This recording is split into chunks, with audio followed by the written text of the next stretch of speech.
Acompanhe o resumo da 14ª sessão ordinária realizada ontem. No Vaticano, primeiro dia do conclave termina sem a escolha do novo Papa. Entidades cobraram de forma irregular mais de 6 bilhões de aposentados e pensionistas do INSS. Inscrições para o casamento comunitário em Cubatão foram prorrogadas. Quarta-feira, 7 de maio de 2025, meio de semana e últimas notícias, segunda edição, já começou.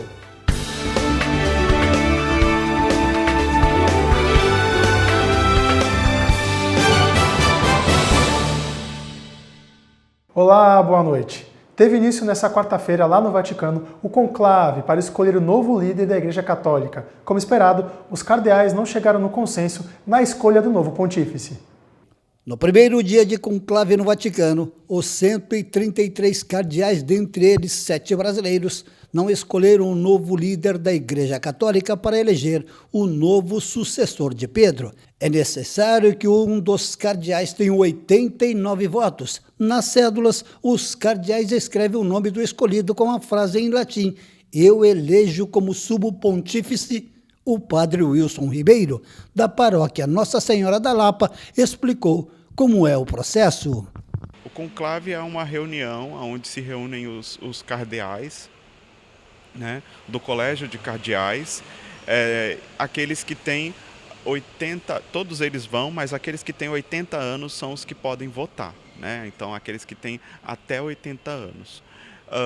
E desses que têm até 80 anos, eles podem ser elegidos. Desde o século XIV, então é costume sempre eleger um dentre os cardeais votantes que estão ali no Colégio de Cardeais. A primeira fumaça, preta ou branca, era esperada por volta das 2 da tarde, horário brasileiro, 7 da noite, horário do Vaticano, mas ela só saiu às 4 da tarde. A fumaça preta é causada pela queima das cédulas utilizadas no conclave, com naftalina. Amanhã, o segundo dia, serão 4 votações, sendo 2 pela manhã e 2 à tarde, e a famosa fumaça pode acontecer em uma das votações. E olha, gente, que oportunidade, principalmente para você que quer sair da fila e quer casar. Foi prorrogada até a próxima segunda-feira, dia 12, as inscrições para o casamento comunitário. Elas devem ser realizadas em um dos 4 CRAs da nossa cidade, como nos conta agora o secretário de Assistência Social de Cubatão, Ivan Delbrando. Aqui no CRAS Central, o CRAS do Rubens Lara, no Bolsão 8 e na Vila Natal. Basta os casais interessados aí procurar uma dessas unidades, desses equipamentos aí e fazer sua inscrição. Nos documentos, que é o RG, o CPF, comprovante de residência, os solteiros, a certidão de nascimento. Aqui é que está o X da questão, os divorciados, a certidão de casamento com a averbação do divórcio, e os viúvos, que é a certidão de casamento e o atestado de óbito do cônjuge falecido, né? A partir de 16 anos, somente com a autorização dos responsáveis ou os emancipados. Investigação da Receita Federal descobriu fraude de mais de 6 bilhões de reais contra aposentados e pensionistas do INSS. A investigação da Polícia Federal, em conjunto com a Controladoria Geral da União sobre a fraude milionária no INSS, apontou que entidades cobraram de aposentados e pensionistas 6 bilhões e 300 milhões de reais entre 2019 e 2024. Os descontos precisam, para serem efetuados, de autorização prévia, o que não acontecia. Dessa forma, os descontos são ilegais e as maiores vítimas foram os aposentados da zona rural, que correspondem a 67% das pessoas que foram atingidas por esse esquema, cujo desconto totaliza 2 bilhões e 800 milhões de reais. A Polícia Federal identificou que as cidades do Maranhão e do Piauí, com mais de 60% de aposentados e pensionistas, estão com os descontos de mensalidades associativas implementados. Só uma dessas entidades recebeu cerca de 2 bilhões e 100 milhões nesse período, o que representa 48% da quantia total. De acordo com o ministro da Controladoria Geral da União, durante a investigação ficou comprovado que as entidades não tinham nenhuma estrutura operacional para prestar os serviços que ofereciam. E, segundo o ministro, essa situação vem acontecendo desde 2016. Essa prática dos descontos, a gente tem notícia pelo menos desde 2016, 2017, tá? Esses valores eles foram oscilando ao longo dos anos, aumentando, né, até que depois de 2019, 2018, eles começam a dar saltos maiores, né? E por quê? Né? Porque essas associações foram se cadastrando, foi aumentando o número de associações. Né? Para vocês terem uma ideia, em 2021, acho que nós tínhamos por volta de 15 associações, em 2023 a gente já tinha 33, eu acho, em 2024, 33, né? Associações cadastradas com ACTs firmados.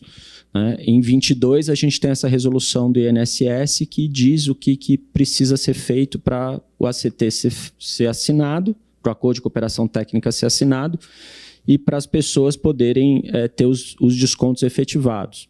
Então, o processo foi mais ou menos esse. E olha só, gente, que notícia boa. No mês de março, o Brasil registrou mais de 71 mil postos de trabalhos formais. E se a gente for ver o saldo, ele é positivo. São mais de 71 mil empregos com carteira assinada geradas no Brasil. Um saldo positivo, de acordo com o balanço do CAGED, divulgado pelo Ministério do Trabalho e Emprego. Em março do ano passado, o saldo positivo foi de mais de 244 mil empregos. A diferença que pode explicar esse fator é de que o carnaval tenha caído em março e não em fevereiro, como de costume. 3 dos grandes setores de atividade registraram saldo positivo no mês de março. Na lista estão os setores de serviço, construção e indústria. Foram os setores do comércio e agropecuária que registraram saldo negativo. Entre os postos de trabalho gerados em março, mais de 48 mil foram para as mulheres e 22 para os homens. Já a maior faixa etária com maior saldo positivo foi de 18 a 24 anos. O ministro do Emprego e Trabalho, Luiz Marinho, diz que os resultados de março do CAGED são uma sinalização para a possibilidade da redução da taxa de juros do país. A Selic, taxa de juros da economia básica, está atualmente em 14,25% ao ano. O Ministério da Saúde disponibilizou 100 milhões de reais para estados, municípios e o Distrito Federal para o atendimento a crianças com síndrome respiratória grave. Esses recursos poderão ser acessados pelos estados e municípios caso eles apresentem uma declaração de emergência iminente ao aumento de casos da doença. O foco no público infantil se deve ao crescimento do vírus sincicial respiratório entre os bebês e as crianças. Você já teve vontade de mudar as características originais do seu veículo, rebaixar, colocar teto solar? Eu conversei com o Detran, que explicou o que é necessário para que essas alterações possam ser realizadas. Muitas pessoas têm como um sonho, uma meta de vida, ter um carro. E mais ainda é deixar ele com a sua cara, nem que para isso tenha que mudar suas características originais. Mas você sabia que há uma legislação sobre isso? A legislação de trânsito ela prevê possíveis modificações e transformações que são feitas no veículo, só que a partir do momento que a pessoa tem aquele veículo, ela pode fazer modificações nele. Existem as mais básicas e também mais volumosas que a gente recebe aqui no Detran de São Paulo, que é a mudança de cor, inclusão de blindagem, alguma modificação simples ali de carroceria. Agora existem outras mais complexas, que vão desde a suspensão do veículo, alongamento de chassi e várias outras. Vinícius explica que é essencial que aquele que deseja realizar modificações veja quais são autorizadas pelo órgão, pois quando muitos vão ao Detran regularizar as modificações, muitas delas não são permitidas. A gente percebe muito com o nosso cliente, o cidadão que vai até as nossas unidades. Ele faz primeiro a modificação do veículo, ele não sabe se poderia fazer essa modificação ou não, se o veículo dele atende às especificações para poder fazer aquela transformação, e depois que ele fez, ele vai até o Detran. E aí muitas vezes ele gastou um dinheiro e não vai conseguir regularizar aquele documento. E acaba sendo um desperdício, às vezes se ele fosse primeiro, ele seria orientado a fazer da forma correta. Então, assim, a gente tem mais de 100 tipos de modificações possíveis de ser feitas no veículo, cada um com a sua particularidade. O que a gente recomenda é esse primeiro passo, verificar junto ao Detran, ou numa unidade de atendimento, ou preferencialmente no portal, que tem tudo especificado para cada tipo de alteração. Se numa blitz for constatado que as mudanças não são permitidas, o proprietário do veículo vai ter uma dor de cabeça que poderia ter sido evitada. Ele vai ser autuado, então a gente de trânsito vai fazer essa abordagem, vai ter a autuação, e o veículo, a depender das condições de segurança daquele veículo, vai ser recolhido para pátio. E aí o que o cidadão vai ter que fazer naquele momento?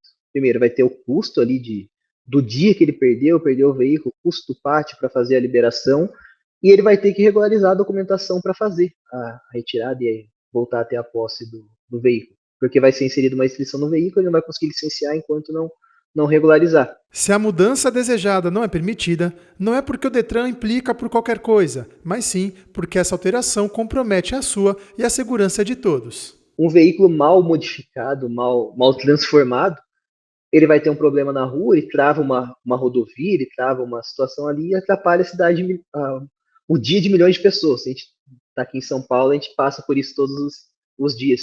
Então é uma preocupação da legislação sobre isso, pensando até na população como um todo. O trânsito, ele é algo mais democrático, a gente posso dizer aqui, que a gente tem no país. Porque não importa se qual o seu tipo de veículo, do mais caro ao mais barato, a gente está transitando pela mesma rua.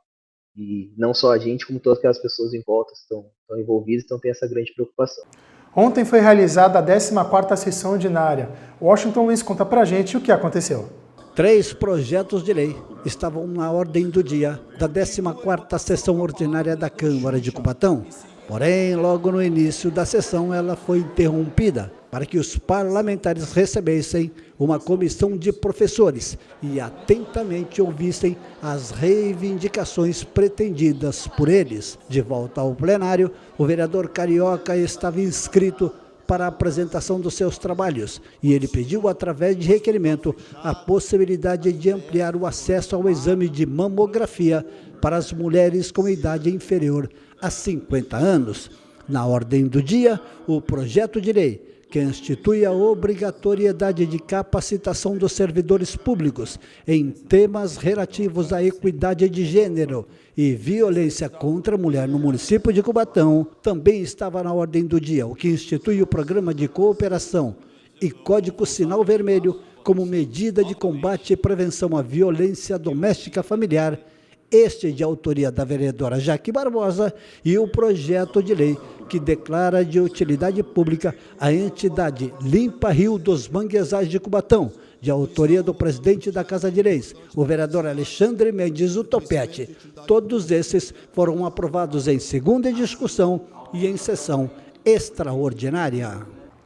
A Comissão de Constituição e Justiça do Senado retomou hoje a análise da PEC, que propõe o fim da reeleição para 3 cargos: presidente da República, governadores e também prefeitos. Além do fim da reeleição, o texto também fixa uma mudança na duração dos mandatos, que são de 4 e iriam para 5 anos. Ontem, a Câmara aprovou uma proposta que aumenta o número de deputados federais, de 513 para 531, a partir de 2027.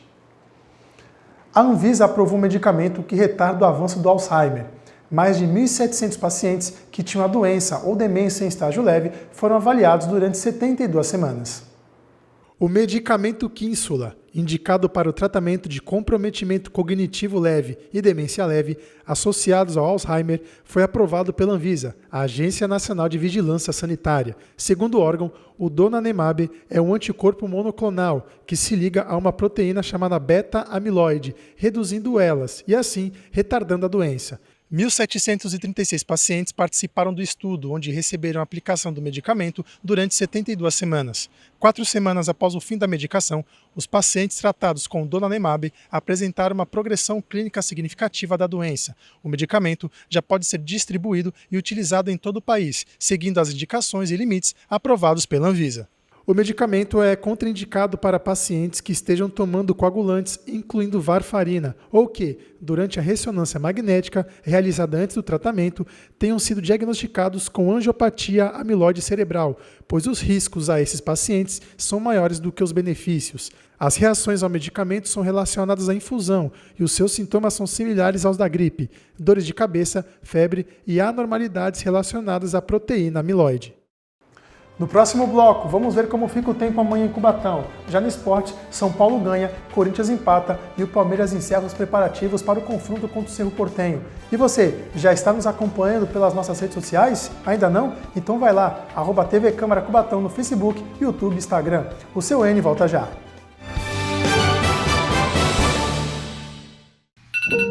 Todo dia ela faz tudo sempre igual. Preza pela alimentação saudável e leve ao amanhecer. Sua rotina é dinâmica e movimentada. Uma rotina que se repete quase todos os dias. Você quer pra você? O que ela ainda não percebeu é que esta disposição não é para sempre. Uma novidade pode parecer inofensiva, pode até ser doce como uma fruta, mas não é porque parece de boa que deixa de ser tóxico. Todo dia ela faz tudo sempre igual. Mas até quando?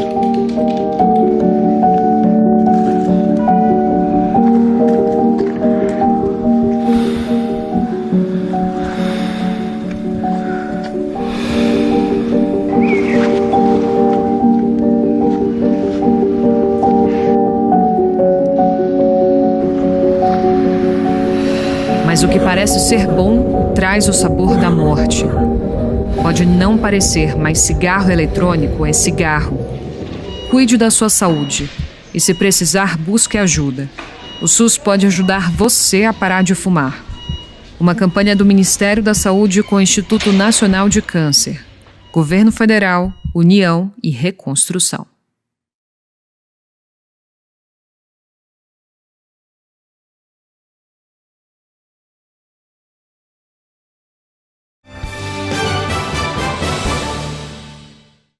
O seu N2 está de volta. E hoje foi mais um dia de céu azul, friozinho de manhã e o sol esquentando ao longo do dia. Será que amanhã o tempo vai continuar assim? Vamos acompanhar com mais detalhes na previsão com a Cris Castanheira.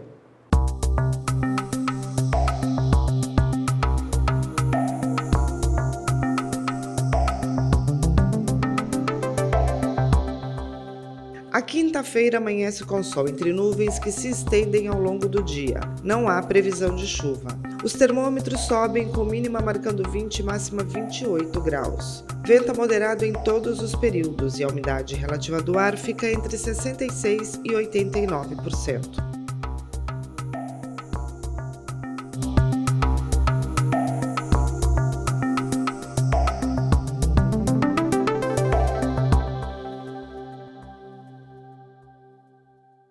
Agora é hora do esporte no Últimas Notícias. De manhã, eu trouxe para você que o Santos poderia jogar a partida contra o Ceará no Allianz Parque. Pois bem, na tarde de hoje, a diretoria santista entrou em acordo com a diretoria alviverde e a partida poderá ser realizada no estádio. Para começar a venda dos ingressos, o Santos está precisando da confirmação da W Torre e da CBF. Pela Libertadores, o São Paulo ganhou e segue líder. Já o Corinthians empatou e ficou com a sua situação complicada na Sul-Americana. O São Paulo foi ao Peru e veio com 3 pontos. Bola lançada na área do time peruano. A defesa bateu cabeça e a bola sobrou para Matheus Alves. Ele tocou para André Silva, que bateu forte no canto direito. O segundo gol também foi dele. Lucas Ferreira tocou para Luciano, que tocou para André Silva, que finalizou. E a bola passou no meio das pernas do goleiro Vizcarra. São Paulo está com 10 pontos invicto e é o líder do grupo D. Já o Corinthians ficou no empate, mas saiu na frente. Michael tocou para Depay, que dominou. Carregou e chutou forte no canto.